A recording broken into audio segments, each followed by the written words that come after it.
ఓం నమో వెంకటేశాయ. కేవలాధర్మదూషణ కైవల్య పదభూషణ గోవింద గోవింద. కలలాదిక పోషణ కలౌ నామ్నాతితోషణ గోవింద గోవింద. పాపే చ బుద్ధి హృదయే త్వశుద్ధి పాపైశ్చ సగ్ధి ఫలజాలజగ్ధి స్వాపాదిముగ్ధి ఖలసంగవృద్ధి మామే సుఖాబ్ధే భవతాపదగ్ధి అని జగజ్జన్మస్థితి లయ కారణమైన శ్రీనివాస పరమాత్ముని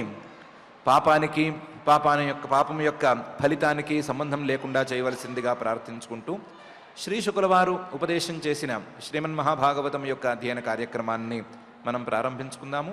ప్రారంభంలో యథాప్రకారం ఆచార్యుల వారితో కలిసి ప్రార్థనా శ్లోకాలను చదువుకుని మంగళాచరణం చేసుకుందాం. ఓం నమో వెంకటేశాయ. శ్రీ గురు ప్రార్థనా. గురుర్బ్రహ్మా గురుర్విష్ణు గురుర్దేవో మహేశ్వరః.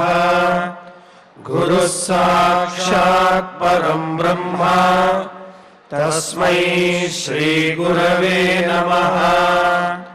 శ్రీనివాస ప్రార్థనా.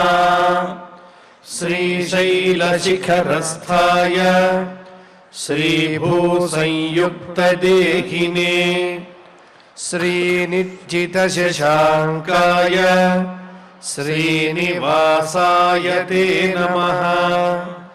అథ సంకల్పః. శ్రీమదాదివరాహ క్షేత్రే విరాజమానస్య నిత్యశుద్ధ బుద్ధ ముక్త స్వభావస్య లీలాగృహీత విగ్రహస్య శ్రీ పద్మావతీ జానేః అనుగ్రహేణ అస్మాకం సర్వేషాం బుద్ధిశుద్ధ్యర్థం విద్యాభివృద్ధ్యర్థం భక్తి జ్ఞాన వైరాగ్యాది తదనుకూల సర్వ సంపత్ సమృద్ధ్యర్థం శ్రీ పరమేశ్వర ప్రీత్యర్థం శ్రీమద్భాగవత పాఠం కరిష్యామహే. అస్య శ్రీమద్భాగవత స్తోత్ర మహామంత్రస్య నారద ఋషిః బృహతి ఛందః. శ్రీకృష్ణ పరమాత్మా దేవతా బ్రహ్మ బీజం భక్తిశక్తిః జ్ఞాన వైరాగ్యే కీలకం అస్మాకం శ్రీమద్భగవత్ప్రసాద సిద్ధ్యర్థే పాఠే వినియోగః. ధ్యానం నారాయణాఖ్యకపిలోస్రముఖోధసాప్యం ద్వైపాయనాప్తశుకగోపవిదుహ్యమానం సంసారసౌఖ్యలవసేవనయాక్షుధార్తాః శుద్ధం జనాః పిబత భాగవతం సుదుగ్ధం. శ్రీ గురుభ్యో నమః. విలువైన జీవితం, ఆ విలువైన జీవితంలో విలువైన కాలం, ఆ కాలం మొత్తాన్ని అక్కర్లేని పనులకు వినియోగించేశాడు. ఒంట్లో బలం తగ్గిన తర్వాత ఆలోచించినా ఆలోచించకపోయినా సమానమైన పరిస్థితి. పోనీ ఆలోచిద్దామా అనుకున్నా సరే దానికి పూర్వ సంస్కారాలేవి సహకరించని పరిస్థితి. ఇలాంటి పరిస్థితుల్లో జీవితం ఒక రోజుకి ఈ వ్యక్తికి పూర్తయిపోయింది. పూర్తయిపోయినప్పుడు ఇతన్ని తీసుకెళ్లాల్సిన చోటికి తీసుకెళ్ళటానికి యమభటులు వేంచేశారు. చూడటానికి చాలా చక్కగా భయంకరంగా ఉన్నారు వాళ్ళు. వాళ్ళని చూస్తేనే ఈయన భయం వేసింది. వాళ్ళు కూడా చాలా గౌరవంగా ఇతని మెడకి తాడు కట్టి బరబరా ఈడ్చుకుంటూ తీసుకెళ్తున్నారు. ఆ తీసుకెళ్లేటువంటి సందర్భంలో ఆ వెళ్ళే మనిషి యొక్క పరిస్థితి ఎట్లా ఉంది అనే విషయాన్ని స్పష్టంగా చూసిన, డైరెక్ట్గా తన కళ్ళతో చూసినటువంటి పరమాత్మ చెప్తున్నాడు. తయోర్నిర్భిన్న హృదయ తర్జనైర్జాత వేపథు పథిష్వభిర్భక్ష్యమాణ ఆర్తోఘం స్వమనుస్మరన్ అనే తీరులో ఉంది అని. ఈ యమభటులు రాగానే వాళ్ళని చూసిన వెంటనే ఇతనికి గుండెలు పగిలినంత పనైంది. తయోహో నిర్భిన్న హృదయ, వాళ్ళని చూస్తేనే గుండెలు పగిలిపోయేట్లున్నారు వాళ్ళు. అది జరిగిపోయింది. దీనికి తోడు ఈ యమభటులుగా ఉద్యోగం ఇచ్చినప్పుడు స్పెషల్ ట్రైనింగ్ ప్రోగ్రాం ఒకటి పెట్టారు. అదేంటంటే బాగా పాపం చేసిన వాళ్ళని చూస్తూనే చాలా గౌరవంగా మాట్లాడాలి, ఈ హాస్పిటాలిటీ అది బాగా ఉండాలి అనే ట్రైనింగ్ ప్రోగ్రాం ఒకటి ఇచ్చారు. దాని ప్రకారం ఈ పాపులను చూడంగానే వాళ్ళు అనరాని మాటలు అంటారు, చెప్పరాని బూతులు తిడతారు, పొడుస్తారు, దెప్పి పొడుస్తారు. ఏం చేశావు ఇంతకాలం, ఏం చేశావు, ఇప్పుడు ఎందుకు బాధపడుతున్నావు, ఇంతకాలం ఏం చేశావు అని పొడుస్తూ ఉంటారు. తర్జనై, వాళ్ళలా తిడుతుంటే పొడుస్తుంటే నిర్భిన్న హృదయ, ఇంకా కూడా ఏమైనా మిగులు బొగులు ఉంటే ఆ గుండెలు కూడా బద్దలైపోతాయి. తయోస్తర్జనై నిర్భిన్న హృదయ. వాళ్ళు పొడిచేటప్పుడు అబద్ధాలు మాత్రం పలకరు, అబద్ధం చెప్పరు. నువ్వు ఇలాంటి పాపాలు చేశావు, ఇలాంటి పాపాలు చేశావు, ఇలాంటి పాపాత్ముడివి అనే పొడుస్తారు. పొడిచేసరికి జాత వేపథు, ఆ తిట్లకి, ఆ తిట్లలో ఉండే నిజాలకి మనిషికి భయం వేసేస్తుంది. ఆ భయానికి అతను గడగడగడ వణికిపోతూ ఉంటాడు. జాత వేపథు, కంపం అనేది వస్తుంది. ఇలాంటి వాణ్ణి ఇలా ఇబ్బంది పెడుతూనే తిడుతూనే ఈడ్చుకుంటూ తీసుకెళ్తారు. ఆ ఈడ్చుకుంటూ తీసుకెళ్లే దారిలో కొన్ని స్పెషల్ అమ్యూనిటీస్ చేసి పెట్టుంటారు. దాని ప్రకారం పథి శ్వభి, ఇటు అటు మంచి కూర పళ్ళుండే కుక్కలు ఉంటాయి. ఆ కుక్కలు ఈడ్చుకెళ్తున్నటువంటి వ్యక్తిని భక్ష్యమాణ, గట్టిగా కరుస్తాయి. కరిస్తే పాపం వచ్చిన యమభటులు మా పని కాదు, వాటిని ఆపము అని అనకుండా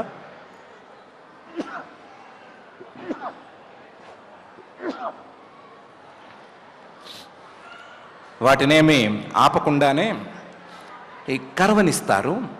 కరవనిస్తుంటే ఆ కుక్కలు కరుస్తుంటే వచ్చేటువంటి బాధ, అసలే ఇబ్బందులు పడుతున్నటువంటి సందర్భంలో కుక్క కరిస్తే వచ్చే బాధ ఇది కూడా తోడవుతుంది. దాంతో ఆర్త, మనసంతా కకావికలమైపోయింది. ఈ కుక్కలు చూస్తేనేమో కుక్కలు ఇలా ఉన్నాయి, కుక్కల కంటే ఘోరంగా వాళ్ళు తిడుతున్నారు, తిట్టడం కంటే ఘోరంగా వాళ్ళు మెడకి తాడేసి లాక్కెళ్తున్నారు అని ఇవన్నీ కలిసేసరికి అతను పట్టరాని బాధని అనుభవించవలసి వస్తుంది. ఆర్త. ఆ సమయంలో మాత్రం అతనికి కాస్తంత బుద్ధి పనిచేస్తుంది. బుద్ధి పనిచేసి ఇలాంటి కష్టాలను నేను పడుతున్నాను కదా, వీటన్నిటికీ కారణం నేను చేసుకున్న పాపమే అని ఒక్కసారి అనుకుంటాడు. ఆర్త అఘం స్వం అనుస్మరన్, నేను చేసిన పాపం ఇది, నేను ఫలానా ఫలానా పాపం చేశాను, యమభటులు నిజమే చెప్తున్నారు, వాళ్ళు చెప్పింది నిజమే, నాకు గుర్తొచ్చింది నిజమే, నేను చేసిన పాపాలకి నేను ఫలితాన్ని అనుభవిస్తున్నాను అని అనుకుంటూ దేక్కుంటూ వెళతాడు. ఎప్పుడైతే నేనే తప్పు చేశాను అనే భావన వచ్చిందో అప్పుడు సహజంగానే బాధ ఇంకా ఎక్కువగా పెరిగిపోతూ ఉంటుంది. ఆ బాధ పెరిగిపోగా 2 4 8 ఇలా పెరిగిపోతూ ఉండగా బాధపడుతూ ఇక్కడి నుంచి పైకి వెళ్లాల్సి వస్తుంది. తయోర్నిర్భిన్న హృదయ తర్జనైర్జాతవేపథు పథిష్వభిర్భక్ష్యమాణ ఆర్తోఘం స్వమనుస్మరన్ అని పరమాత్మ ఈ శ్లోకంలో చెప్తున్నాడు. చూసి చెప్పావా అంటే పరమాత్మ అంటాడు, వెళ్ళిన ప్రతివాడిది నేను చూస్తూనే ఉన్నాను, అలా లాక్కెళ్ళే ప్రతివాడి యొక్క మనస్సులోకి తొంగి చూస్తూనే ఉన్నాను, చూసే చెప్తున్నాను అని. లాక్కెళ్తూ ఉండగా ఏమవుతోంది అని పై శ్లోకంలో పరమాత్మ ఇంకా వివరంగా చెప్తున్నాడు. క్షుత్రుట్పరీతోర్కదవానిలానిలై సంతప్యమాన పథి తప్తవాలుకే కృచ్ఛ్రేణ పృష్ఠే కషయాచ తాడిత చలత్యశక్తోపి నిరాశ్రమోదకే అని. లాక్కెళ్తూ ఉంటే ఇంతకుముందు మనిషి శరీరం కదా, ఆ మనిషి శరీరం కాస్త ఓపిక తగ్గిన శరీరం అయ్యేసరికి ఆకలి దాహం ఈ రెండు పెద్దగా లేవు ఆ శరీరానికి.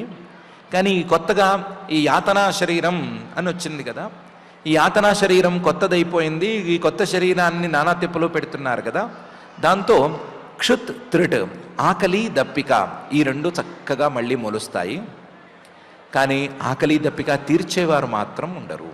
క్షుత్రిట్ పరీత ఆకలి దప్పికకి వచ్చే బాధ, దానివల్ల కలిగేటువంటి బాధ దాన్ని అనుభవించవలసి వస్తుంది. ఒకవైపు లోపల నుంచి ఆకలి దప్పిక బాధ పెడుతూ ఉంటే అర్క దవానల అనిలైహి సంతప్యమాన, బయట సూర్యుడు చక్కగా ధగద్ధగాయమానంగా బాగా ఎండ ఫెళఫెళ ఎండ కొడుతూ వేడిగా కాలుస్తూ ఉంటాడు. దీనికి తోడు స్పెషల్ అమ్యూనిటీస్ చాలా చేశారని అనుకున్నాం కదా, అందులో భాగంగా దావాగ్ని అంటే కార్చిచ్చు అనుకుంటాం కదా, ఆ కార్చిచ్చు లాంటి ఎఫెక్ట్ ఒకటి ఏర్పాటు చేసి ఉంటారు అక్కడ. దాని వేడి దాని సెగ ఇంకా భయంకరంగా కొడుతూ ఉంటుంది. దీనికి తోడు మనం చర్మంతో భరించలేనంత వేగంతో వాయువు వేడిగా వీస్తూ ఉంటుంది, గాలి వేడిగా వీస్తూ ఉంటుంది. దీనికి తోడు అగ్గి సెగ, దీనికి తోడు సూర్యుడి ఎండ ఉండనే ఉంది. ఈ మూడు కలిసేసరికి అర్క దవానల అనిలైహి అనే మూడు కలిసేసరికి సంతప్యమాన, బయటంతా ఎవరో ఫ్రై చేసుకుంటున్నట్టు ఎయిర్ ఫ్రై చేస్తున్నట్లో ఇతనికి ఫీలింగు వస్తుంది, పూర్తిగా కాలిపోతున్నట్లుగా అనుకోవాల్సి వస్తుంది. సంతప్యమాన. దీనికి తోడు ఇంకొక స్పెషల్ అమ్యూనిటీ ఏం చేశారు అక్కడ అంటే, కింద లాక్కెళ్ళే చోట ఈడ్చుకెళ్ళే చోట ఇక్కడి నుంచి బయలుదేరి పైదాకా కూడా ఇసుక పరిచారు. ఆ ఇసుక ఏమైంది, ఈ సూర్యుడి వేడికి అలాగే ఈ దావాగ్ని ఈ వేడికి రెండిటికి కలిపి చక్కగా కాలి ఉంది. తప్తవాలుకే పథి సంతప్యమాన, దాని వేడి కూడా ఇంకా దీనికి తోడవుతోంది. ఇసుక వేడిగా ఉంటే ఎలా ఉంటుంది అని అందరికీ తెలిసిందే. అందులోనూ దావాగ్ని సూర్యుడు వీళ్ళిద్దరూ కలిశారు కాబట్టి ఆ ఇసుక ఈ మర్మరాలని వేయిస్తారు చూడండి, ఆ రేంజ్లో వేడిగా ఉంటుంది. అలాంటి వేడి ఇసుకలో వీళ్ళు బరబరబరా ఈడ్చుకెళ్తూ ఉంటే తప్తవాలుకే పథి సంతప్యమాన, ఇంకా కూడా ఆ పీడ వేడి తాలూకు పీడ ఎక్కువైపోతుంది. లోపల నుంచి ఆకలి దప్పిక, బయట నుంచి ఈ వేడి, ఇవన్నీ ఇబ్బంది పెడుతూ ఉంటాయి. ఇంత ఇబ్బంది కలిగితే ఎక్కడైనా కాస్త ఆగచ్చు కదా, ఆగటానికి అవకాశం ఉంటుందా అంటే ఆగచ్చు. ఇలాంటప్పుడు ఆగిపోతే వెంటనే ఇతన్ని ఉత్సాహపరచటానికి ఒక ఏర్పాటు చేసి పెట్టారు. దాని ప్రకారమే యమభటులు నడుచుకుంటారు. ఇలా అంటే కృచ్ఛ్రేణ పృష్ఠే కషయాచ తాడిత, ఎక్కడైనా లేవలేక నేను ఇంక రాలేను, మీరు ఈడ్చినా సరే నేను ఇక్కడే ఉండిపోతాను అంటే ఉత్సాహపరచడానికి వాళ్ళు ఏం చేస్తారంటే చేతిలో కొరడా ఉంటుంది, ఆ కొరడా పట్టుకుని వీపు మీద చలిచలిమని నాలుగేస్తారు. పృష్ఠే కషయాచ తాడిత. అప్పుడు ఉత్సాహం ఎక్కువైపోయి ఇక్కడ కూర్చుని దెబ్బలు తినటం కంటే వీళ్ళతో ఈడ్పించుకోవటమే నయము అని మళ్ళీ ఉత్సాహంగా బయలుదేరుతాడు. కృచ్ఛ్రేణ చలతి, ఎంత శక్తి లేకపోయినా సరే శక్తిని కూడగట్టుకుని చలతి నడుస్తూనే ఉంటాడు లేదా వెళుతూనే ఉంటాడు. అశక్తోపి చలతి, అసలు కృచ్ఛ్రం కూడగట్టుకోవటానికి శక్తి లేదు అన్నా సరే అశక్తోపి చలతి, నడుస్తూనే ఉంటాడు, కదులుతూనే ఉంటాడు.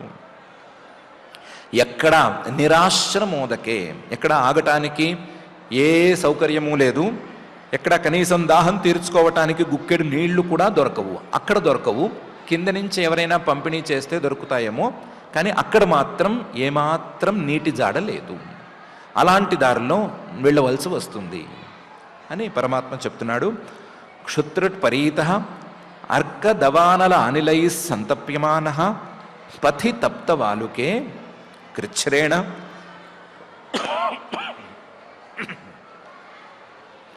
పృష్ఠే కషయాచ తాడితః చలత్యశక్తోపి నిరాశ్రమోదకే అనే ఈ శ్లోకంలో. ఇలా వాళ్ళు ఈడ్చుకుంటూ వెళ్ళగా వాళ్ళ వెంట వెళ్ళవలసి రాగా వెళుతూ వెళుతూ తత్ర తత్ర పతన్ శ్రాంతః మూర్ఛితః పునరుత్థితః పథా పాపీయసా నీతః తరసా యమసాధనం అనే తీరులో తన డెస్టినేషన్ని చేరుకుంటాడు అని పరమాత్మ చెప్తున్నాడు. తత్ర తత్ర పతన్, వాళ్ళు ఈడ్చుకెళ్తూ ఉంటారు, ఈడ్చుకెళ్తూ ఉంటే మధ్యలో బ్యాలెన్స్ తప్పితే పడతాడు. పతన్ పర్వాలేదు అనుకుంటారు, పతన్ అంటే మళ్ళీ లాగేస్తారు వాళ్ళు. శ్రాంత, వాళ్ళు లాగుతూ ఉండగా దాన్ని భరించలేక ఇతను ఏమైనా శ్రమ పడితే శ్రాంత, శ్రాంతుడిని కూడా వాళ్ళు ఈడ్చుకుంటూ వెళతారు. ఒకవేళ శ్రమ ఎక్కువైపోయి మూర్ఛిత, మూర్ఛ వచ్చి కింద పడిపోయాడు అనుకోండి, కింద పడిపోతే వెంటనే లేపేందుకు వాళ్ళ దగ్గర తయారుగా ఉన్నాయి కాబట్టి లేపేస్తారు. మూర్ఛపడి కింద పడిపోతే మళ్ళీ కొరడాతో 4 తగిలించి లేపేస్తారు. లేపేసరికి పునరుత్థిత, మళ్ళీ ఉత్సాహంగా లేచి నుంచుని చక్కగా బయలుదేరుతాడు, వాళ్ళ వెంట బయలుదేరుతాడు. అలా కింద పడతాడు, లేస్తూ ఉంటాడు, మూర్ఛపోతూ ఉంటాడు, మళ్ళీ తిరిగి లేస్తూ ఉంటాడు. కానీ ప్రయాణం అనే దాన్ని చేస్తూనే ఉంటాడు. తత్ర తత్ర పతన్ శ్రాంత మూర్ఛిత పునరుత్థిత. ఇలా పథా పాపీయసా నీత, మామూలు వాళ్ళు కాస్తంత పుణ్యమైనా చేసుకున్న వాళ్ళు వెళ్ళలేని దారిలో, వెళ్ళనక్కరలేనటువంటి దారిలో ఇతను వెళ్తాడు. తరసా యమసాధనం, తన డెస్టినేషన్ అంటే యమలోకం, అందులోనూ యమలోకంలోనూ తాను అనుభవించవలసినటువంటి శిక్షల ప్రదేశం, దీనికి తరస చాలా వేగంగా వెళ్ళిపోతాడు. వాళ్ళు లాక్కెళ్తారు, ఇతను వెళ్ళిపోతాడు అని తత్ర తత్ర పతన్ శ్రాంతో మూర్ఛిత పునరుత్థిత పథా పాపీయసా నీత తరసా యమసాధనం అనే శ్లోకంలో పరమాత్మ చెప్తున్నాడు. తరసా అంటున్నారు, ఎంత వేగంగా వెళ్తాడు అంటే దానికి కూడా లెక్క చెప్తున్నాడు. యోజనానాం సహస్రాణి నవతిం నవచాధ్వనః త్రిభిర్ముహూర్తైర్ద్వాభ్యాం వా నీతః ప్రాప్నోతి యాతనాః అనే శ్లోకంలో. ఇక్కడి నుంచి నరకలోకానికి 99 యోజనాల 99,000 యోజనాల దూరం ఉంది. ఒక యోజనం అంటే 8 మైళ్ళలో ఏవో లెక్క చెప్తారు, దాని ప్రకారం మైళ్ళ లెక్క కావాలంటే మైళ్ళ లెక్క చూసుకోవచ్చు. సుమారుగా 99,000 యోజనాల దూరాన్ని, యోజనానాం సహస్రాణి నవతిం నవచ అధ్వనః, ఇతన్ని త్రిభిర్ముహూర్తైర్ద్వాభ్యాం వా, 3 ముహూర్తాలలో కానీ 2 ముహూర్తాలలో కానీ ఈడ్చుకెళ్ళిపోతారు. ముహూర్తం అంటే 2-3 లెక్కలున్నాయి. అందులో ఒక లెక్క ప్రకారం 12 నిమిషాల వరకు ఉండే ముహూర్తం, లేదా 48 నిమిషాలు ఉండే ముహూర్తం, ఇంకో లెక్క ప్రకారం ఇంకో ముహూర్తం ఉంది. ఏమున్నా సరే గంటలైతే దాటదు, పెద్దగా గంటలు దాటదు. 3 గంటలు అని మనం అనుకుంటే 3 గంటల్లో వెళ్ళిపోతాడు. త్రిభిర్ముహూర్తై యాతి. అందులోనూ ఒకవేళ గనక వీడు పాపం ఎక్కువగా చేశాడు అని యమభటులు భావిస్తే గనక, ఆ పాపానికి శిక్ష ఈ దారిలోనే ఎక్కువ వేసేద్దామని వాళ్ళు అనుకుంటే గనక ద్వాభ్యాంబ ఇంకా ఫాస్ట్గా ఈడ్చుకెళ్ళిపోతారు. 2 ముహూర్తాల్లోనే, 2 గంటల్లోనే యమలోకానికి చేరిపోతాడు. త్రిభిర్ముహూర్తై ద్వాభ్యాంబ నీతః ప్రాప్నోతి. వాళ్ళు లాక్కెళితే, ఈడ్చికెళితే ఆ యమలోకానికి చేరుకుంటాడు. యాతనాహ, చేరుకునేటప్పుడు మనం అక్కడ ఇక్కడ చూసినట్లుగా ఓ పెద్ద దర్బారులో ఒక ఆయన సింహాసనంలో కూర్చోవటం, వీళ్ళు వెళ్ళటం, ఏదో వాదించుకోవటం, ఇలాంటి సిగలేం లేవు. ఈ సెగలన్నీ అక్కడేమీ చెల్లవు. యాతనాహ, డైరెక్ట్గా తాను అనుభవించవలసిన శిక్షలుండే ప్రాంతానికే చేరిపోతాడు. అక్కడేమీ ట్రయల్స్ లేదా అప్పీల్స్ ఇలాంటివి ఏమీ ఉండవు. వాదించుకోవటము, వీళ్ళు వాళ్ళు కొట్టుకోవటము ఇలాంటివి కూడా ఏమీ జరగవు. నేరము శిక్ష అనేది మొత్తం నిర్దిష్టమైపోయింది. నేరం చేశాడా లేదా అనేదే తేలాలి. నేరం చేశాడా లేదా అని వాళ్ళని వీళ్ళని అడగరు. సాక్షుల కింద కొంతమందిని పెట్టుకున్నారు. సూర్యుడు, చంద్రుడు, అగ్ని ఇలాంటి వాళ్ళు కొంతమంది ఉన్నారు. వాళ్ళు సాక్ష్యాన్ని ఎప్పటికప్పుడు రిజిస్టర్ చేసేస్తారు. వాళ్ళ సాక్ష్యం ప్రకారం ఇతను వెళ్ళేసరికే ఇవ్వాల్సిన శిక్షలు మొత్తం టైప్ అయ్యి ప్రింటౌట్ అయ్యి కూడా బయటకు వచ్చేసి ఉంటాయి. దాని ప్రకారం ఆ సెక్షన్ ఆఫీసర్ రెడీగా ఉంటాడు. ఇతను కూడా వెళ్ళటమే ఆ సెక్షన్లోకే వెళ్ళిపోతాడు అని పరమాత్మ ప్రత్యేకించి చెప్తున్నాడు. యాతనాహ ప్రాప్నోతి, ఎక్కడైతే తాను యాతనలను అనుభవించవలసి ఉందో ఆ ప్రాంతానికి వెళ్ళిపోతున్నాడు అని. ఇక్కడ చేసినట్టు పైనేమీ చెల్లవు, ఇక్కడ వాదించిన వాదనలేవి పైనేమీ చెల్లుబాటు కావు. అక్కడ అన్నీ రెడీగా ఉన్నాయి, అన్నీ సిద్ధంగా ఉన్నాయి, ఏమీ తప్పించుకునే పరిస్థితుల్లో లేవు.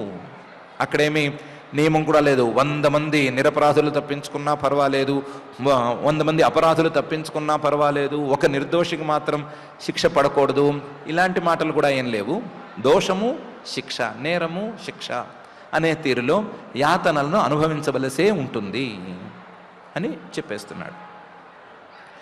యోజనానాం సహస్రాణి నవతిం నవచాధ్వనః త్రిభిర్ముహూర్తైర్ద్వాభ్యాం వా నీతః ప్రాప్నోతి యాతనాః అనే ఈ శ్లోకంలో యాతనాః అంటున్నారు. ఏమాత్రం ఉంటాయేమిటి అని మనం అడిగితే అవన్నీ చెప్పడం చాలా కష్టం. దానికంటూ స్పెషల్గా ఓ పురాణమే ఉంది, కావాలంటే అక్కడ చూసుకోవచ్చు. ఇక్కడ సంక్షిప్తంగా, చాలా సంక్షిప్తంగా 4-5 ముక్కల్లో చెప్తాం, వినుకోండి అని పరమాత్మ అంటున్నాడు.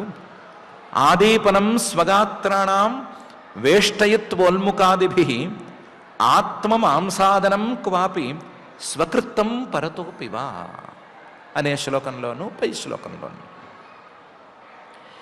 ఏం చేస్తారు అంటే, ఒళ్ళంతా మంటలు పుట్టడానికి వీలుగా ఆదీపనం స్వగాత్రాణం, ఒంట్లో ఉండే ప్రతి పార్ట్కి ఆ మంట సెగ అందేందుకు వీలుగా వేష్టయిత్వ ఉల్ముఖాదిభిః, ఒళ్ళంతా అగ్గిని చుట్టి పెడతారు. ఏదో రామాయణంలో హనుమంతుడి తోకకి నూనె బట్ట పెట్టి వెలిగించారంటారు చూడండి, ఆ రేంజ్లో ఉల్ముఖాదిభిః, బాగా మండేటువంటి పదార్థాలు తీసుకుని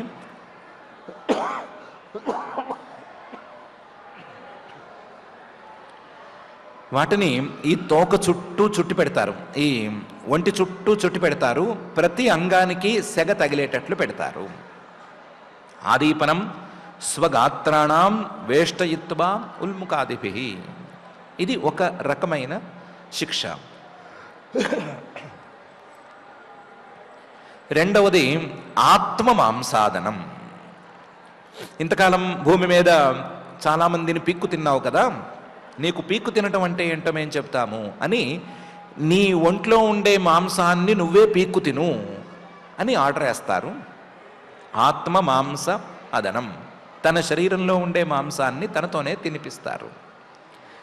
అందులో 2 ఆప్షన్స్ ఇస్తారు. ఏమని? స్వకృత్తం పరతోపివా, నువ్వే పీక్కు తినటం అనేది ఒక పద్ధతి, లేదా నీ పక్కవాడు ఉన్నాడు, వాడు నీది పీకిస్తాడు, నువ్వు తిను, వాడిది నువ్వు పీకిస్తే వాడు తింటాడు అని 2 ఆప్షన్స్ ఇస్తారు. ఏ ఆప్షన్ అయినా చూస్ చేసుకోవచ్చు. స్వకృత్తం పరతోపివా అని రెండిట్లో ఏదో దాన్ని ఎంచుకోవచ్చు, ఎంచుకుని పీక్కు తినచ్చు. ఇది ఒక శిక్ష వేస్తారు. ఆదీపనం స్వగాత్రాణం వేష్టయిత్వోల్ముఖాదిభిః ఆత్మమాంసాదనం క్వాపి స్వకృత్తం పరతోపివా అని పరమాత్మ చెప్తున్నాడు. ఇది మరీ పాపం ఎక్కువైతేనే, అందువల్ల క్వాపి ఎక్కడో ఒక చోట ఇలా అవుతుంది. అందరికీ ఇలాంటి శిక్షలు వేయరు, మరి పక్క వాళ్ళని ఎక్కువగా పీక్కు తిన్న వాళ్ళకి ఇలాంటి శిక్షలు వేస్తారు. దీనికి తోడేం చేస్తారు అంటే, జీవతశ్చాంత్రాభ్యుద్ధారః శ్వగృధ్రైః యమసాధనే సర్ప వృశ్చిక దంశాద్యైః దశద్భిశ్చాత్మ వైశసం అనే ఏర్పాటు చేస్తారు. మనిషి అలాగే ఉండగానే అప్పుడు మనిషి అనాలో లేకపోతే నరకలోకంలో ఉండేవాడు అనాలో ఏదో అనాలి. శాస్త్రీయంగానైతే నారకదేహవాన్ అని చెప్పుకోవచ్చు. యాతనాదేహంలో ఉండేటువంటి ఇతని శరీరంలో ఉండే నరాల్ని, వాటిని నాడుల్ని, వాటిని అక్కడ ఉండేటువంటి కుక్కలు, గద్దలు వీటికి వదిలేస్తారు. వదిలేస్తే అవి ఏం చేస్తాయంటే వీళ్ళు బతికుండగానే ఆ యాతనా శరీరంలో ఉండగానే వాటిని బయటికి లాగుతూ ఉంటాయి. జీవతశ్చ అంతరాభ్యుద్ధార శ్వగృధ్రై. శ్వ అంటే కుక్కలు, గృధ్రాలు గద్దలు, ఈ రెండూ కూడా వీటిని బయటికి లాగుతూ ఉంటే వాటి స్టైల్లో అవి బయటికి లాగుతూ ఉంటే దానివల్ల కలిగేటువంటి ఆనందాన్ని అనుభవించవచ్చు. స్వగృధ్రైర్ యమసాధనే. దీనికి తోడు సర్ప వృశ్చిక దంశాద్యై. కొన్ని సర్పాలు పాములను వదిలిపెడతారు, వృశ్చికాలు తేళ్లను కూడా వదిలిపెడతారు, దంశాలు పురుగుల్లో కుట్టే పురుగుల్ని స్పెషల్గా ఎంపిక చేసి వాటిని పంపిణీ చేస్తారు. పంపిణీ చేస్తే అవన్నీ కూడా ఏకకాలంలో కరుస్తూ ఉంటాయి కానీ అతనికి మరణం అనేది లేదు. జీవత, అతను అలా అక్కడే ఆ శరీరంలో జీవించే ఉండాలి. కానీ ఆ సర్ప దంశం, పాము కాటు లేదా తేలు కాటు, పురుగులు కుట్టుడు, వీటన్నిటికీ కలిగేటువంటి పీడని, బాధని ఏకకాలంలో అనుభవిస్తూ ఉండాలి. సర్ప వృశ్చిక దంశాద్యై దశద్భి. అది ఎలా ఉంటుంది అంటే ఆత్మవైశసం, భరించరాని నొప్పిగా ఉంటుంది. ఏకకాలంలో ఇవన్నీ కుడుతూ ఉంటే, ఏకకాలంలో పురుగు కుడుతుంది, తేలు కుడుతుంది, దాంతోపాటు పాము కరుస్తుంది. దీనికి తోడు గద్దలొచ్చి పీకు లోపల ఉండే నరాలని లాగేస్తూ ఉంటాయి. కుక్కల సంగతి సరే చెప్పనక్కర్లేదు. ఇవన్నీ ఏకకాలంలో ఇలా ఉండేసరికి భరించలేనంత నొప్పి అనేది కలుగుతుంది. చేసిన పాపాలకు ఇది తప్ప ఇంకొక నిష్కృతి అయితే ఉండదు అని పరమాత్మ చెప్తున్నాడు. జీవతశ్చాంతరాభ్యుద్ధార శ్వగృధ్రైర్ యమసాధనే సర్పవృశ్చిక దంశాద్యై దశద్భిశ్చాత్మవైశసం అనే ఈ శ్లోకంలో. ఇంకా కావాలి అనుకుంటే ఇవి చేయొచ్చు.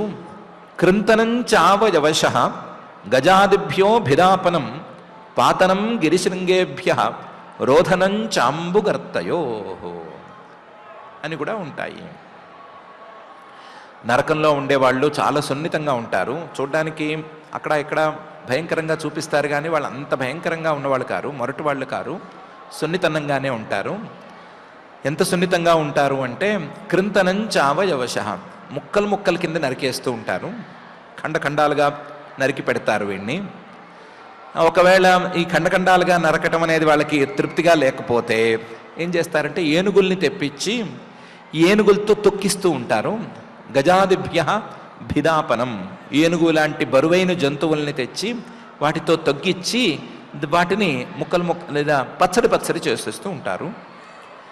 ఇది కాకుండా ఇలా కాదు వేరే రకంగా చేయాలి అని తోస్తే గనక ఎత్తైన కొండల మీదకి ఎక్కిస్తారు. ఎక్కించి పాతనం గిరిశృంగేభ్య, అక్కడి నుంచి ఓ తోపు తోస్తారు. పక్కవాడిని వెన్నుపోటు పొడిచి వాడిని అధపాతాళానికి తోసిన పాపాలు ఉంటాయి కదా, వాటికి తగ్గట్లుగానే కొండెక్కిచ్చి ఆ గిరిశృంగం నుంచి ఒక్క తోపు తోస్తారు. పాతనం గిరిశృంగేభ్య. కాకపోతే ఇవన్నీ కాదు, కొంచెం సున్నితంగా వ్యవహరించాలి అని అనిపిస్తే గనక రోధనం చాంబుగర్తయోహో, తలకాయ తీసి నీళ్లలో ముంచేసి 1-2 గంటల పాటు అట్టి పెట్టేస్తారు. మరీ ఎక్కువసేపు ఏమి ఉంచరు, 1-2 గంటలు అట్టి పెడతారు. లేదంటే ఓ పెద్ద గొయ్యి తీసి గోతిలో ఇతన్ని తోసేసి పూడ్చిపెడతారు. కాసేపు ఉంటే కొన్ని రోజులు అలా పూడ్చిపెడతారు. పూడ్చిపెట్టి అయ్యింది అనుకున్న తర్వాత బయటికి తీస్తారు. చాలా సున్నితంగానే వ్యవహరిస్తారు. ఇంతే చేస్తారు. కృంతనం చావయవశ గజాదిభ్యో భిదాపనం పాతనం గిరిశృంగేభ్య రోధనం చాంబుగర్తయో అని పరమాత్మ చెప్తున్నాడు. చేసిన పాపాలకు ఫలితం ఎంత ఇవ్వాలో అంతే ఇస్తారు. వాళ్ళకంటూ వ్యక్తి మీద కక్ష లేదు, వాళ్ళకంటూ వ్యక్తి మీద ఎవరి మీద ప్రత్యేకించి ద్వేషం లేదు. వాళ్ళు కేవలం వాళ్ళ పైనుంచి వచ్చిన ఆర్డర్స్ని పాటిస్తారు. పైనుంచి ఆర్డర్స్ మాత్రం పాపానికి తగ్గట్లుగానే వస్తాయి, కొంచెం 1 ఇంచ్ కూడా ఎక్కువ ఉండవు అనే విషయాన్ని కూడా పరమాత్మ చెప్తున్నాడు. దాన్ని చెప్పటం కోసం యాస్తామిశ్రాంధతామిశ్రాః రౌరవాద్యాశ్చ యాతనాః భుంక్తే నరో వా నారీవా మిథః సంగేన నిర్మితాః అనే శ్లోకాన్ని చెప్తున్నాడు. నరకంలో సెక్షన్ల గురించి ఎవరికీ సరిగ్గా అవగాహన లేదు. దాని అవగాహన కోసం పంచమ స్కంధంలో చాలా ఓ ప్రత్యేకమైన కార్యక్రమమే రాబోతోంది, అక్కడ చూసుకుందాము. అందులో కొన్ని సెక్షన్ల పేర్లు తామిశ్రం, అంధతామిశ్రం, రౌరవం, మహారౌరవం లాంటివి ఉన్నాయి. యాహ తామిశ్ర అంధతామిశ్ర రౌరవాద్యాశ్చ యాతనా, రౌరవం మొదలైనటువంటి కొన్ని యాతనాలు ఉన్నాయి. ఆ యాతనలన్నిటినీ భుంక్తే, ఎవరికి వారు పాపం చేసుకున్నటువంటి వాళ్ళు అనుభవించవలసి వస్తుంది. నరోవా నారీవా. ఇంతవరకు మనం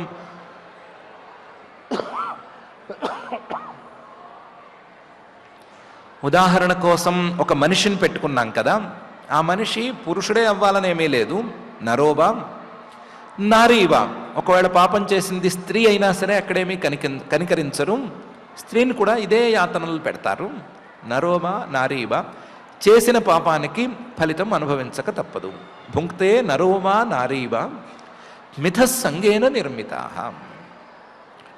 వాళ్ళ యొక్క శిక్షలు ఏ విధంగా తయారై ఉంటాయి అంటే, ఏ విధంగా నిర్ణయమై ఉంటాయి అంటే, వాళ్ళు ఏ పాపంతో ఎంత ఆసక్తితో కలిసి ఉన్నారు అనే దాని మీద ఆధారపడి ఉంటాయి.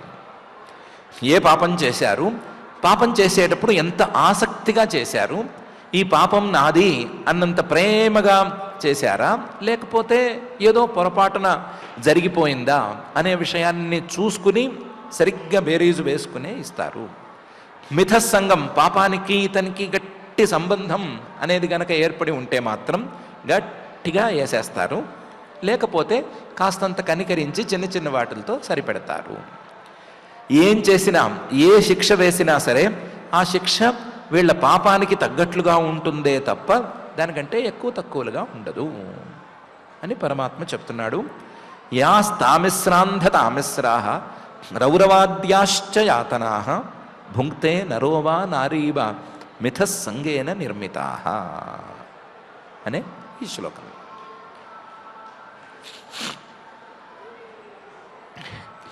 ఇందుకే మా మేనత్త కొడుకు నాస్తికుడైపోయాడు.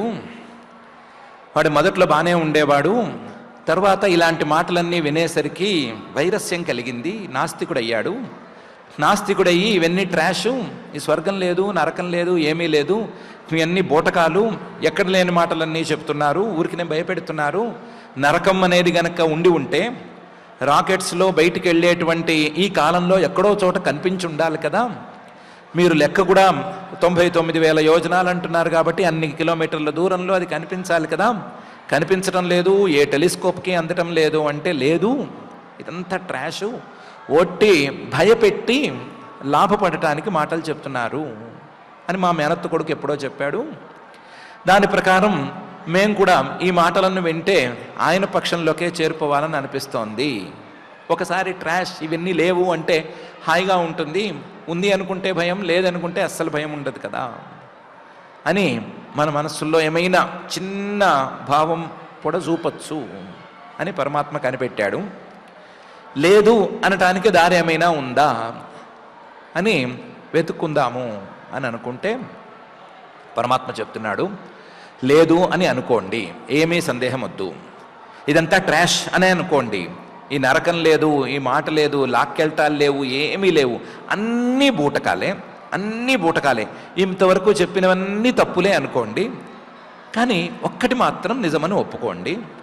ఏంటి అంటే అత్రైవ నరకస్వర్గ ఇతి మాత ప్రచక్షతే యావై యాయాతనా వై నారక్య తా ఇహాప్యుపలక్షితా అని మాత్రం ఒప్పుకోండి అని అంటున్నాడు.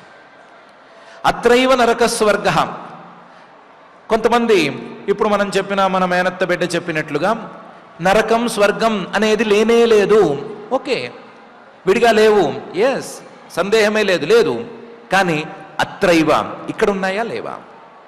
నరకము స్వర్గము ఈ రెండు ఈ లోకంలోనే, ఈ జన్మలోనే ఉన్నాయా లేవా అంటే ఉన్నాయి అని ఒప్పుకోవాలి. స్వర్గం అంటే సుఖం అనుకుంటే సుఖం అనేది ప్రతి జీవితాలూకు జన్మలోనూ తప్పనిసరి.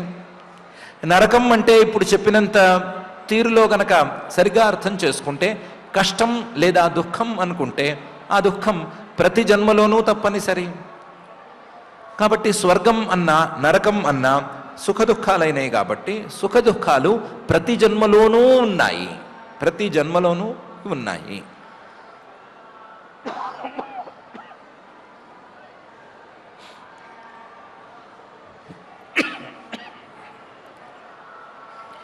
సో అత్రైవ నరక స్వర్గ, ఈ జన్మలోనే ఈ లోకంలోనే ఇక్కడే స్వర్గం నరకం అన్నీ ఉన్నాయి. ఇది మాతః ప్రచక్షతే అని కొంతమంది అంటారమ్మా. కొంతమంది అన్నమాట నిజం కూడాను, కానీ మర్చిపోకూడనిది, ఒప్పుకొని తీరవలసింది మరొకటి ఉంది. అదేంటంటే యా యాతనావై నారక్య తా ఇహాప్యుపలక్షితా.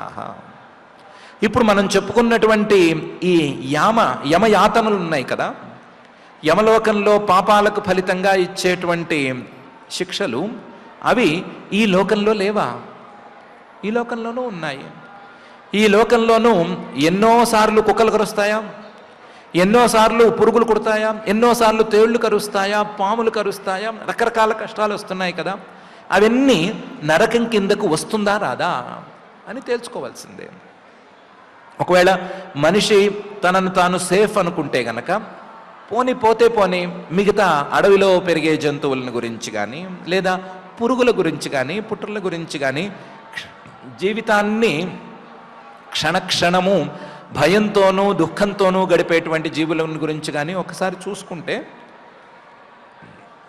అవి ఏమనుభవిస్తున్నాయి అని ఒకసారి గనక గట్టిగా ఆలోచన చేస్తే నరకం అనేది ఎక్కడ ఉంది అనే సంగతి తేలిపోతుంది.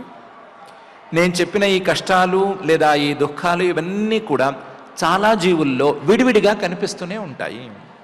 అడవిలో ఏనుగు కాలు కింద పడి ఏదైనా ఒక జంతువు పచ్చడైపోదా? అయిపోతుంది.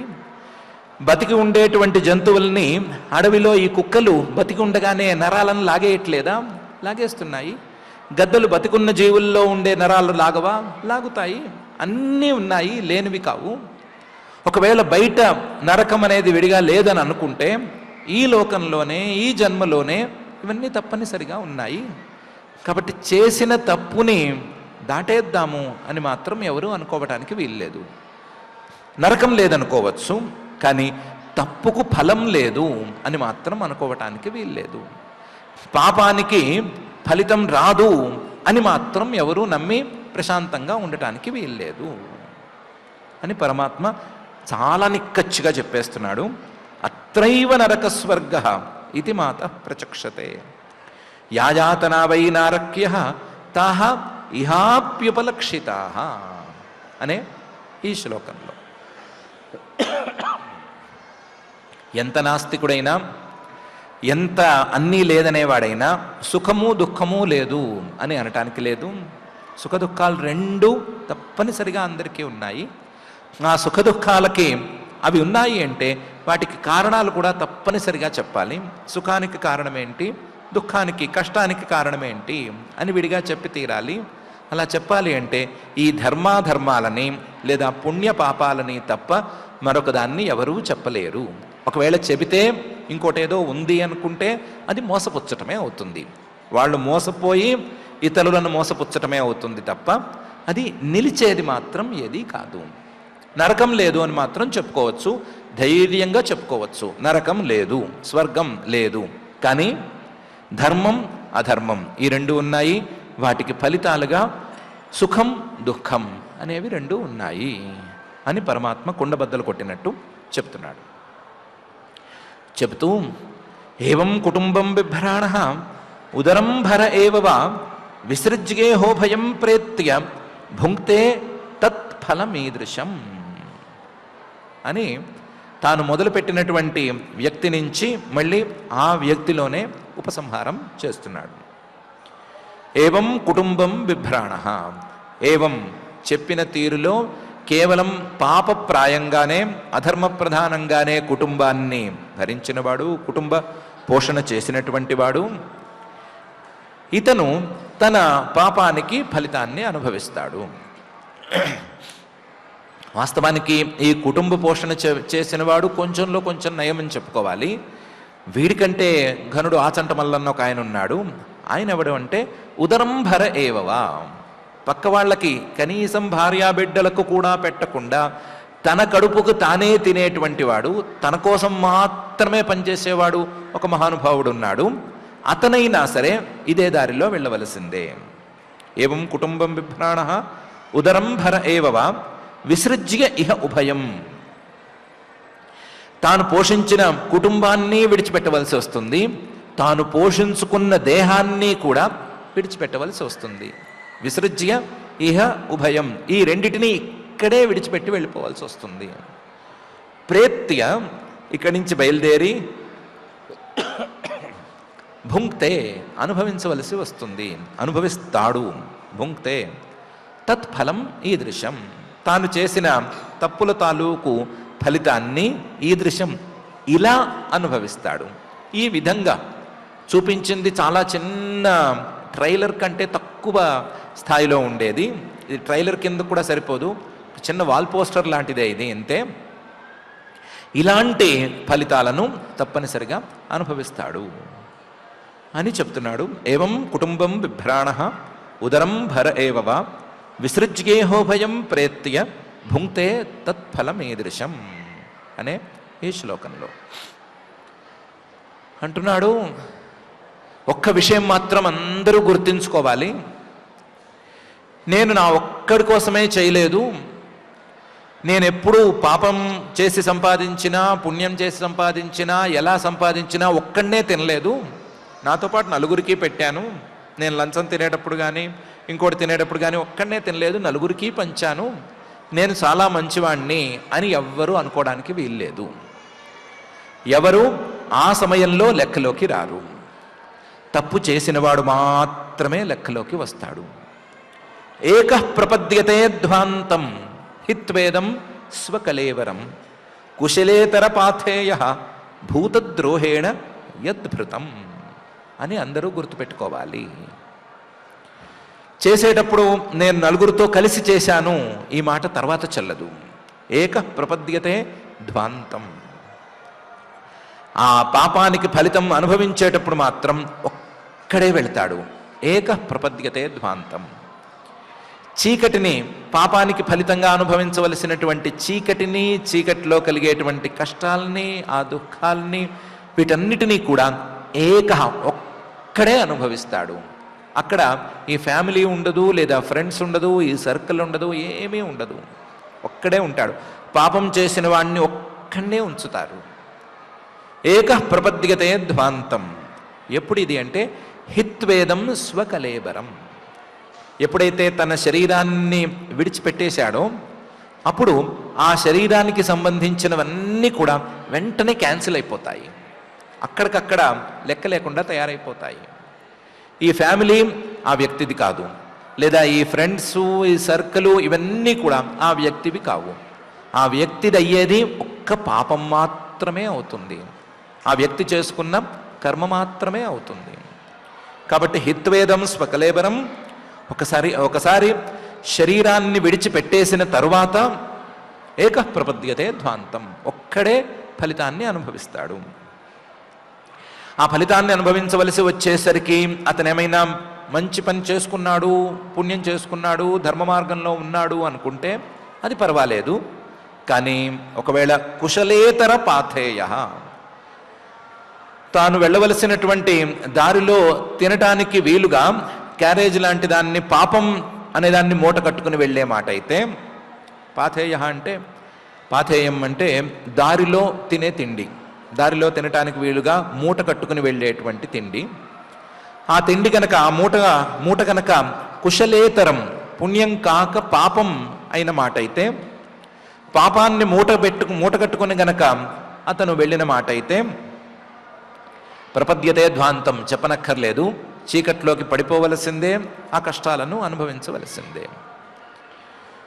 ఒకవేళ ఆ కుశలేతర పాథేయ అనేది గనక భూతద్రోహేణ, తన చుట్టూ ఉండేటువంటి ఇతర ప్రాణులకి ద్రోహం చేయటం ద్వారా మూట కట్టుకున్నదైతే భూతద్రోహేణ యద్భృతం, పాపాల్లో కల్లా మహాపాపమైనటువంటి ఇతరులకు అపకారం చేయటం, లేదా తన సాటి జీవులకి, తన తోటి ప్రాణులకి అపకారం చేయటం, వాటికి ద్రోహం చేయటం అనే తీరులో గనక జరిగినట్లయితే భూతద్రోహేణ యద్భృతం అనేది గనక జరిగితే దానికి ఫలితం అనుభవించవలసిందే.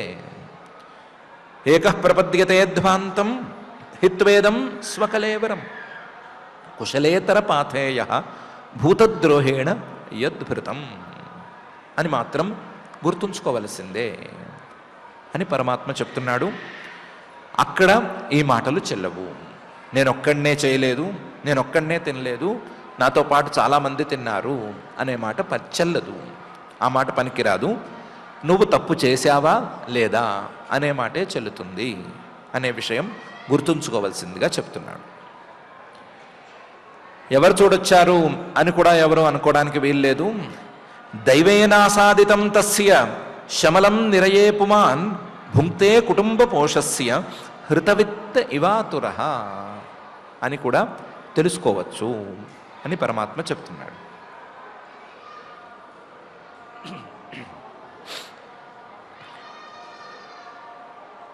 నేను చేసిన పాపాన్ని ఎవరు చూశారు అంటే, చూశాడు ఒక ఆయన, దైవం చూశాడు, సర్వజ్ఞుడైనటువంటి పరమాత్మ చూశారు. సర్వజ్ఞుడైనటువంటి పరమాత్మ తాలూకు సాక్షులుగా ఉండే సూర్య చంద్రాదులు వీళ్ళందరూ చూశారు. లేదా వీళ్ళందరినీ కళ్ళగా పెట్టుకుని పరమాత్మే చూశాడు. చూసిన వాడు సరిగ్గానే లెక్క వేసి ఏ పాపానికి ఎవరికి ఎంత శిక్ష వేయాలో అంత కరెక్ట్గా కోసి గ్రాముల తేడా కూడా రాకుండా చక్కగా రెడీ చేసి పెట్టాడు. దైవేన ఆసాదితం, రెడీగా ఉంది, మాటలు కూడా ఏమీ లేవు. ఆయనేం వాదించడు, తప్పనిసరిగా చూస్తున్నాడు. చూసినవాడు శిక్ష ఆసాదితం సిద్ధం చేసి పెడుతున్నాడు. ఇలాగైతే భోజనానికి రమ్మనేటప్పుడు వడ్డన అయిపోతోందండి రండి అని మర్యాదగా పిలుస్తారు. అలాగే ఈయన కూడా ఆసాదితం, వడ్డన అయిపోయింది, నువ్వు వచ్చి తినటమే బాకీ అని చెప్పి పిలుస్తున్నాడు. దైవేన ఆసాదితం భుంక్తే, ఆయన అక్కడ వడ్డించి సిద్ధంగా ఉంచితే దాన్ని ప్రతి వాళ్ళు అనుభవించవలసే వస్తుంది. తస్య శమలం నిరయే పుమాన్, ఎవరు ఏ పాపం చేస్తే ఆ పాపానికి ఫలితాన్ని ఈ నరకంలో ప్రతి వాళ్ళు అనుభవించవలసిందే. కుటుంబ పోషస్య, నేను కుటుంబ పోషణ కోసమే ఇంత పని చేశాను అన్నా వినేవాళ్ళు ఎవరు లేరు. ఇలా అధర్మ మార్గంలో కుటుంబ పోషణ చేసే మాట అయితే ఆ అధర్మ మార్గానికి తగ్గ శిక్ష మాత్రం తప్పనిసరిగా వస్తుంది. కుటుంబ పోషస్య తస్య శమలం నిరయే భుంక్తే ఏవ. దానికి ఎలా భుంక్తే అంటే,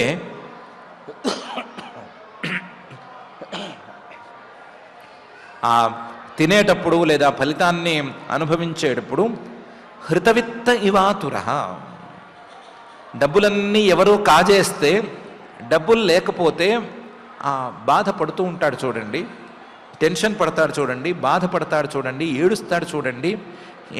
ఏడుపు ఎక్కువై బీపీ రైజ్ అయిపోయి తనకు తెలియకుండానే ఇటు అటు కదులుతూ ఉంటాడు చూడండి, ఒక చోట నిలబడకుండాను. అలా హృతవిత్త ఇవాతుర, ఆతురతతో ఎవరో నా దగ్గర నుంచి ఏదో కాజేశారు అన్నంత బాధతో అనుభవించవలసి వస్తుంది.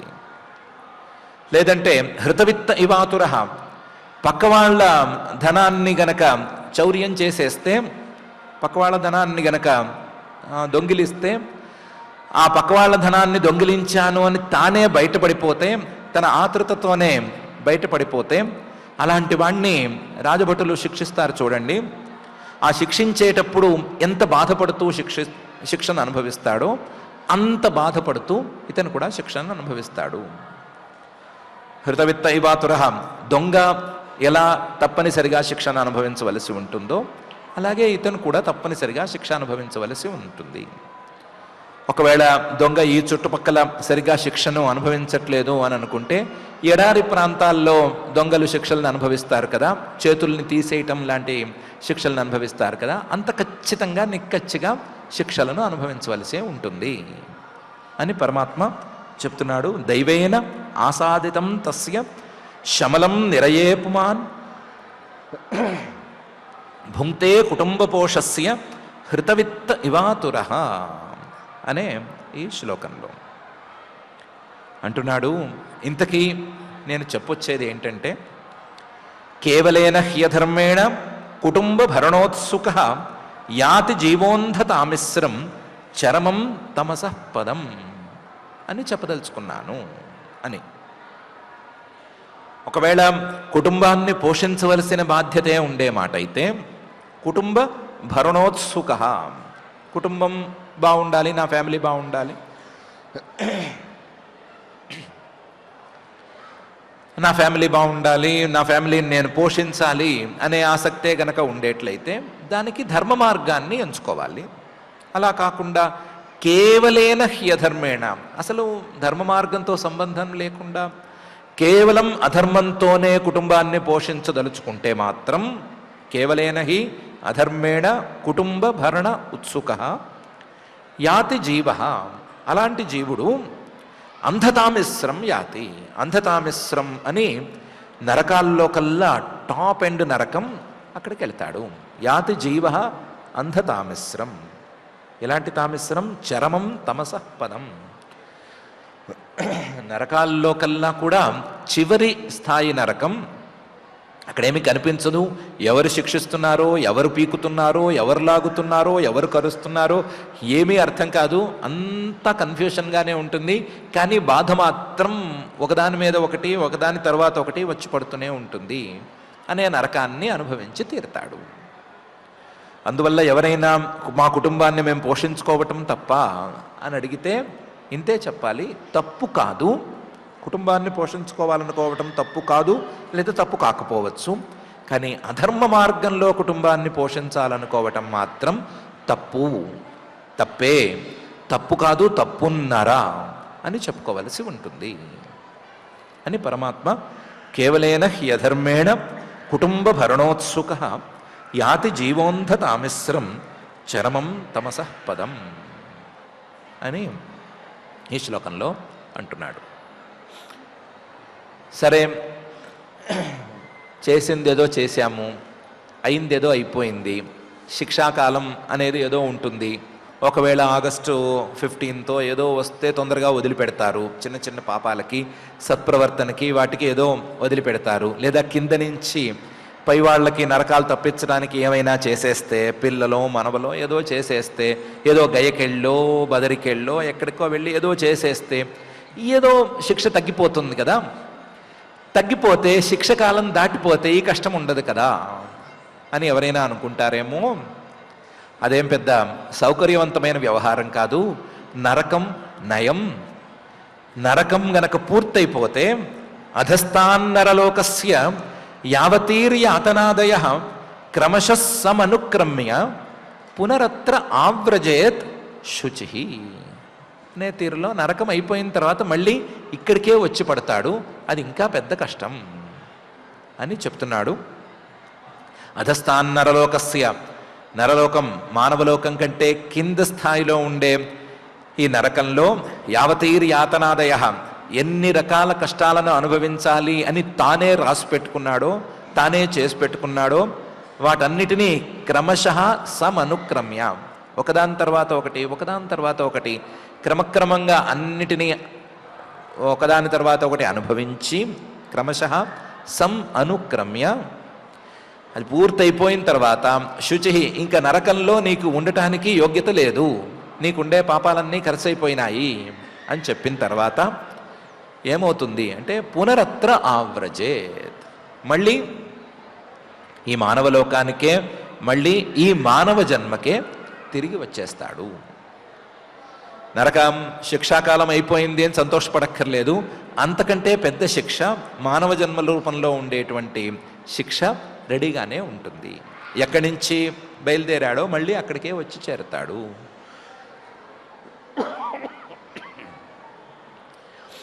అని పరమాత్మ ఈ శ్లోకంలో చెప్తున్నాడు. అధస్థాన్ నరలోకస్య యావతీర్యాతనాదయ క్రమశః సమనుక్రమ్య పునరత్రావ్రజేచ్ఛుచి అనే ఈ శ్లోకంలో. ఈ శ్లోకంతో 34 శ్లోకాలున్న ఈ 30వ అధ్యాయాన్ని ఇక్కడికి పూర్తి చేసేసాడు. ఈ అధ్యాయంలో ప్రధానంగా నరకము, అందులోనూ సంసారము, సంసారంలో చేసేటువంటి తప్పులు, తప్పులకు ఫలితాలు, వీటిని గురించి వర్ణించాడు.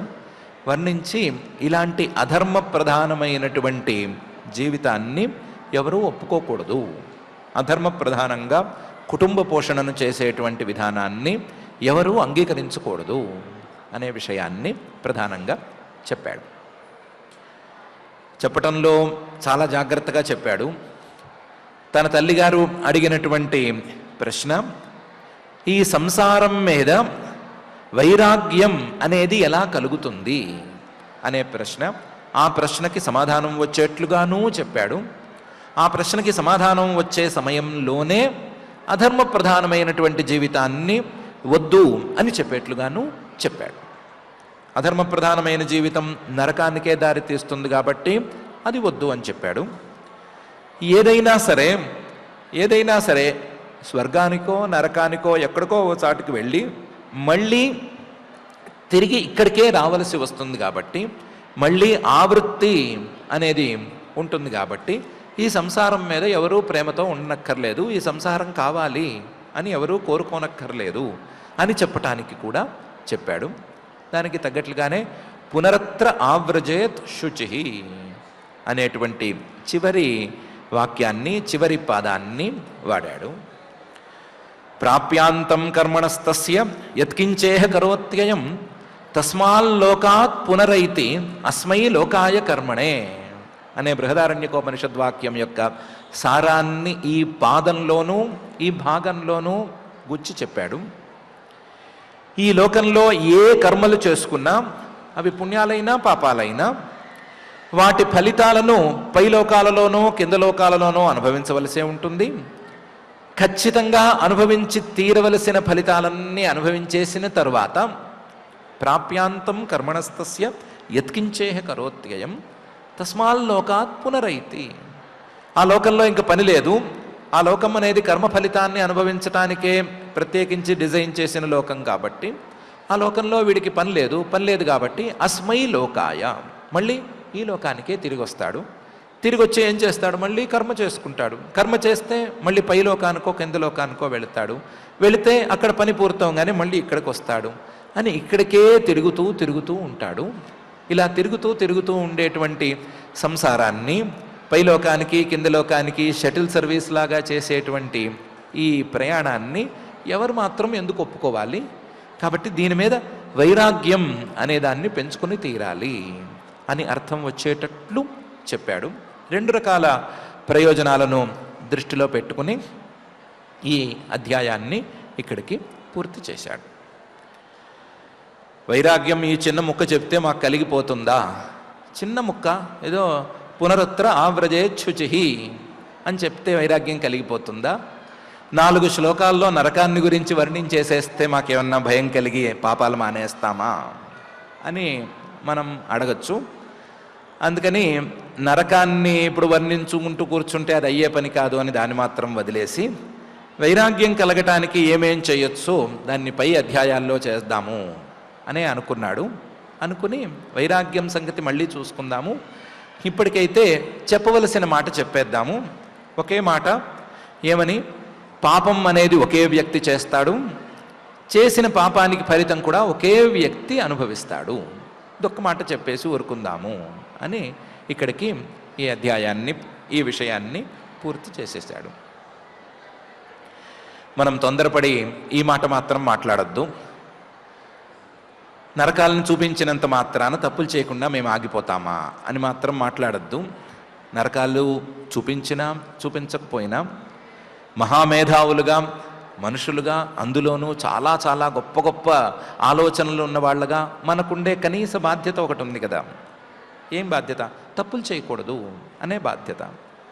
తప్పులు తెలివి తక్కువ వాళ్ళు చేయొచ్చు, మహామేధావులు చేయటానికి వీలు లేదు కదా. కాబట్టి మహామేధావులుగా మనం తప్పులు చేసేటువంటి అవకాశాన్ని తీసుకోవద్దు. కావాలంటే ఈ మాట చెప్దాం, మీరు చెప్పిన చిన్న మాట మీద మాకు వైరాగ్యం అనేది ఎలా కలుగుతుంది అని మాత్రం అంటే అనుకోవచ్చు. వైరాగ్యం మాట అలా ఉంచితే తప్పులు మాత్రం మనం చేయటానికి వీలే లేదు. ఈ నరకం భయం ఉన్నా లేకపోయినా మనం తప్పులు చేయటానికి వీల్లేదు. ఎందుకంటే మన మీద మనమే మహామేధావులు అని ముద్ర కొట్టుకున్నాం కాబట్టి మనం తప్పులు చేయకూడదు అనే నిర్ణయం మనం తీసుకుందాం ఈ సందర్భంగా. ఒకవేళ నరకం అనేది ఉంటే అది కింద ఉన్నా ఈ లోకంలో ఉన్నా సరే మనల్ని తాకకుండా రక్షణ గోడగా మనం తప్పులు చేయకపోవటం అనేది కాపాడుతుంది.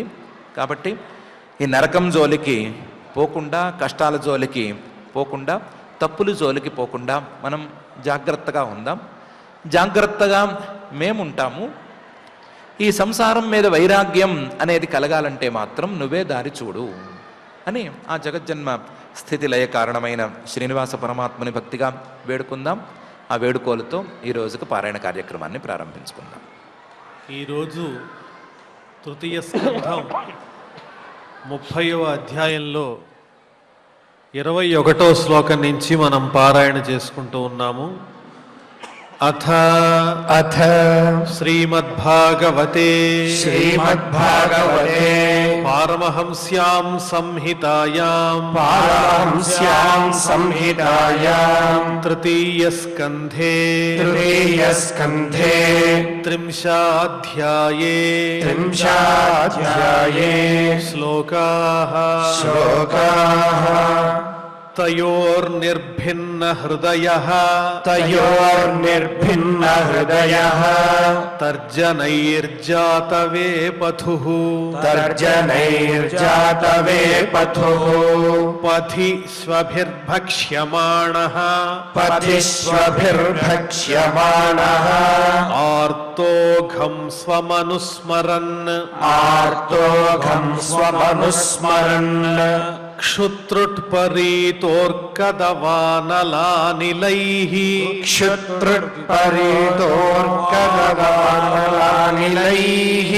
సంతప్యమానః పథితప్తవాలుకే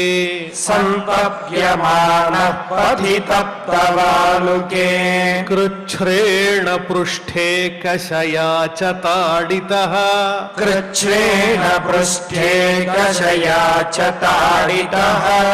చలత్యశక్తోపి నిరాశ్రమోదకే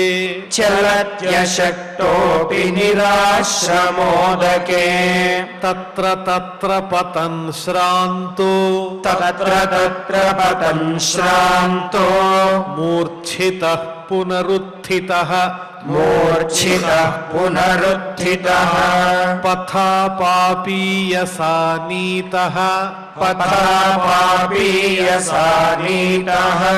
తరసాయమసాదనం యోజనానాం సహస్రాణి నవతిం నవచాధ్వనః త్రిభిర్ముహూర్తైర్ద్వాభ్యాం వా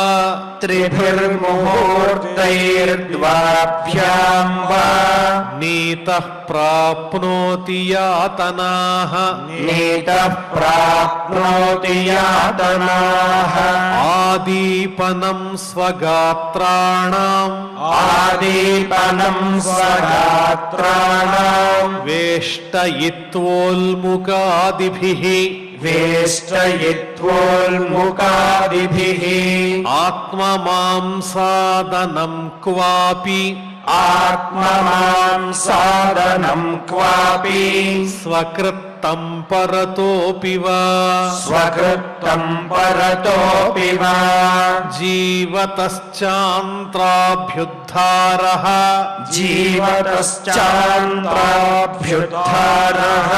శ్వగృధ్రైర్యమసాదనే సర్పవృశ్చికదంశాద్యైః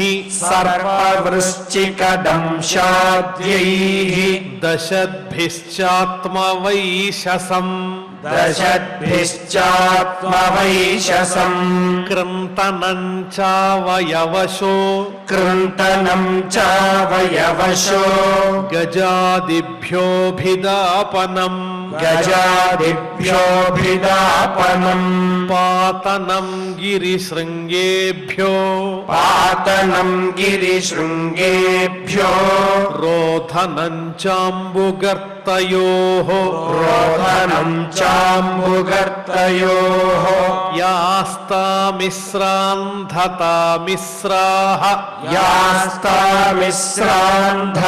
యాస్తామిశ్రాంధతామిశ్రాః రౌరవాద్యాశ్చ యాతనాః రౌరవాద్యాశ్చ యాతనాః భుంక్తే నరో వా నారీ వా భుంక్తే నరో వా నారీ వా మిథః సంగేన నిర్మితాః మిథః సంగేన నిర్మితాః అత్రైవ నరకः స్వర్గः అత్రైవ నరకः స్వర్గः ఇతి మాతః ప్రచక్షతే ఇతి మాతః ప్రచక్షతే యా యాతనా వై నారక్యః యా యాతనా వై నారక్యః తా ఇహాప్యుపలక్షితాః తా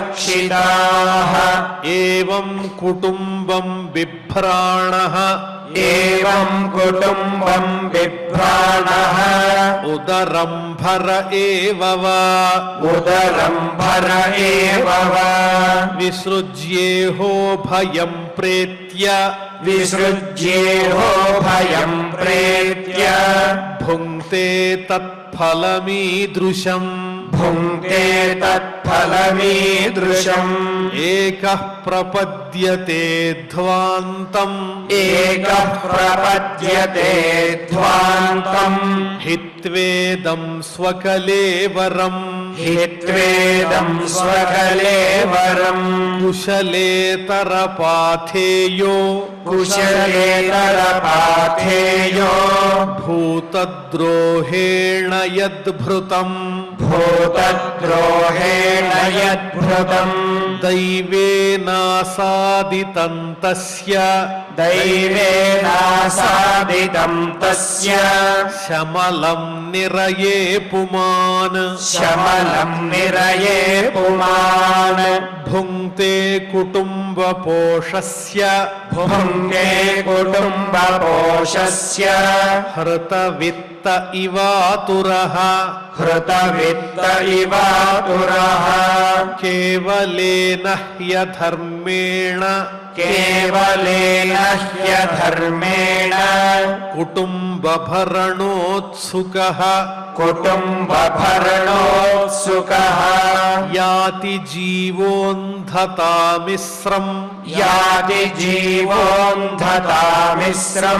చరమం తమసః పదం చరమం తమసః పదం అధస్తాన్నరలోకస్య అధస్తాన్నరలోకస్య యావతీర్యాతనాదయః యావతీర్యాతనాదయః క్రమశః సమనుక్రమ్య క్రమశః సమనుక్రమ్య పునరత్రావ్రజేచ్ఛుచిః పునరత్రావ్రజేచ్ఛుచిః ఇతి ఇతి శ్రీమద్భాగవతే శ్రీమద్భాగవతే పారమహంస్యాం సంహితాయాం పారమహంస్యాం సంహితాయాం తృతీయస్కంధే తృతీయస్కంధే త్రింశోऽధ్యాయः త్రింశోऽధ్యాయः. ఓం నమో వెంకటేశాయ. అనుపమ క్షుతృష్ణలంతర్వ్యధలజేయ ఝంఝానిలజ్వలజ్వలన చండ భాను ప్రదీప్తి తప్తం వైన వాలుక మార్గానుగత తప్యమాన గాత్రుడై వీపు కశలచే నడువంగ వికలాంగుడగుచు మార్గమునందున చట చాల మూర్ఛిల్లి ఆశ్రయ శూన్యమగు నీళ్ల మునుగుచు లేచుచు మునసి పాపరూపమైన తమముచే నిరూఢుడగుచు వెలయ 99,000 యోజనముల దురంబుగల యమ నగరములగు భూని యమ భటుల్ కంపోవభోవునంత అని పాపకర్మ చేసిన వారి యొక్క స్థితి గతి ఏ రకంగా ఉంటుందో అత్యంత కఠినమైనదైనప్పటికీ కూడా ఆచార్యుల వారు అత్యంత సుకుమారంగా దాని జోలికి మనల్ని వెళ్ళవద్దని, దానికి సంబంధించినటువంటి పాపపు క్రియ కాదు, పాపపు ఆలోచన కూడా మనకు అవసరం లేదని, అటువంటి ఆలోచన లేకుండా చేయగల శక్తి కేవలం కలియుగ ప్రత్యక్ష దైవమైన శ్రీనివాస పరబ్రహ్మకే ఉంది అనేటువంటి పూనికతో, భక్తి శ్రద్ధలతో భగవతాంతర్గత అమృతాస్వాదంలో భాగంగా మంచి చెడులు రెండిటినీ కూడా తెలుసుకుని మంచిని మాత్రం స్వీకరించి చెడును తెలుసుకుని అటువంటి వెంపు వెళ్లకుండా ఆలోచనలు కూడా మరలకుండా ఉంచమని ఆ దేవదేవుని పాదపద్మములు ఆశ్రయిస్తూ యథాప్రకారం నేడు కూడా మనం క్షమాప్రార్థన దగ్గర నుంచి మంగళాంత శ్లోకం పఠించుకుని మంగళాంతంగా నేటి అధ్యయన కార్యక్రమానికి పరిసమాప్తిని పలుకుదాం.